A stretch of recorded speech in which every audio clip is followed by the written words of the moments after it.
आप सबका यहां बहुत बहुत स्वागत। नमस्कार।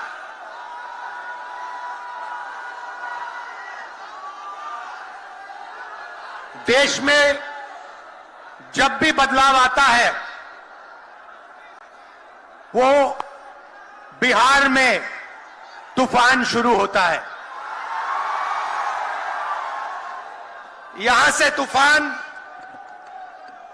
बाकी प्रदेशों में जाता है। ये बिहार जो है देश की राजनीति का नर्व सेंटर है, यहां से ही शुरुआत होती है।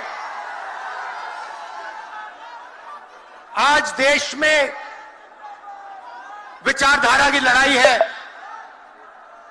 एक तरफ नफरत, हिंसा, अहंकार और दूसरी तरफ मोहब्बत, भाईचारा और एक दूसरे की इज्जत। जैसे मैंने यात्रा में कहा, अगर आप गठबंधन को समझना चाहते हो, एक लाइन में समझा जा सकता है, नफरत के बाजार में मोहब्बत की दुकान खोलते हैं हम।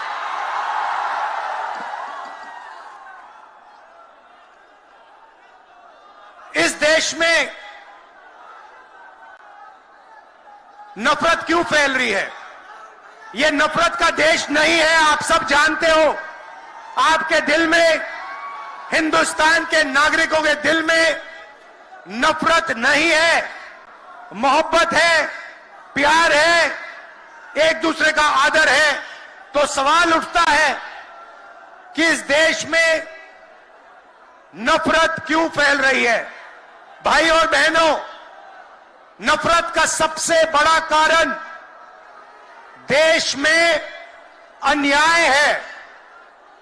अन्याय, युवाओं के खिलाफ अन्याय, आप सबके खिलाफ अन्याय, किसानों के खिलाफ अन्याय, सामाजिक अन्याय, आर्थिक अन्याय। प्रधानमंत्री जी 2-3 बड़े अरबपतियों के लिए काम करते हैं,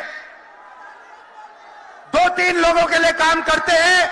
उनका 16 लाख करोड़ रुपया प्रधानमंत्री ने पिछले 10 सालों में माफ किया है।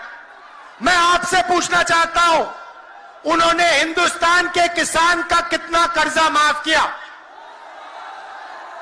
हिंदुस्तान के मजदूरों का कितना कर्जा माफ किया? इसीलिए देश में नफरत फैल रही है। 40 साल से सबसे ज्यादा बेरोजगारी आज हिंदुस्तान में है। क्यों?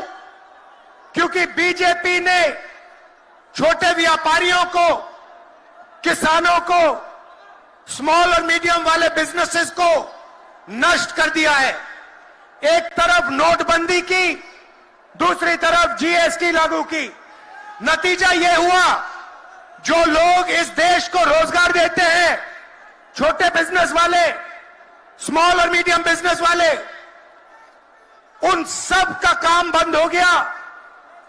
जहां भी देखो बड़े बड़े उद्योगपतियों की मोनोपोली बन रही है। एक उद्योगपति के हाथ में हिंदुस्तान के सारे पोर्ट, एयरपोर्ट, इंफ्रास्ट्रक्चर, डिफेंस की इंडस्ट्री, सारी की सारी नरेंद्र मोदी जी ने एक उद्योगपति को पकड़ा दी। आप लोगों के लिए इस देश में कुछ नहीं बचा है। मैं आपसे सवाल पूछना चाहता हूं, इस देश में पिछड़ी जात के कितने लोग हैं? कितनी आबादी है पिछड़ी जात की? 50%। 50%। दलितों की कितनी आबादी है? 15%। आदिवासियों की कितनी आबादी है? 8%। कितनी बनती है भाई? कितनी होती है? 73, 73%। अब देखिए 73% में से हिंदुस्तान की सबसे बड़ी कंपनियों में उनकी मालिकों की लिस्ट निकालिए, आपको एक व्यक्ति नहीं मिलेगा 73% वाला।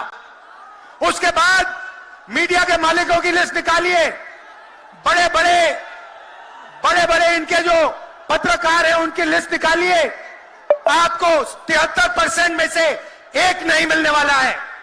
उसके बाद प्राइवेट अस्पतालों के मालिकों की लिस्ट निकालिए, स्कूल और कॉलेज जो चलाते हैं, private school, private college, private university, उनकी लिस्ट निकालिए, उधर आपको 73% का कोई नहीं मिलेगा। उसके बाद जो हिंदुस्तान को 90 ब्यूरोक्रेट चलाते हैं आईएएस वाले, उनकी लिस्ट निकालिए, उधर आपको 3 पिछड़े वर्ग के लोग मिलेंगे, 3 दलित मिलेंगे और 1 आदिवासी मिलेगा। और अगर हिंदुस्तान की सरकार 100 रुपए खर्च करती है, बजट में अगर 100 रुपए खर्च होते हैं तो 73% की 6% की 6 रुपए की भागीदारी बनती है। तो ये जो 73% है और उसमें अगर आप जोड़ना चाहते हो तो गरीब जनरल कास्ट के लोगों को भी जोड़ लो। इनके लिए इस देश में कोई रास्ता नहीं बचा है। पहले क्या होता था, पहले पब्लिक सेक्टर होता था, उसमें गरीबों को रास्ता मिलता था, नौकरी मिल जाती थी। सरकार यहाँ आपको UPSC selected and interview appeared faculties द्वारा गाइड किया जाता है। Separate batches for Hindi and English medium. 65वीं और 64वीं बीपीएससी एग्जाम में 69 और 107 रिजल्ट्स एवं 66वीं बीपीएससी एग्जाम में 131 रिजल्ट्स हासिल किया है। परफेक्शन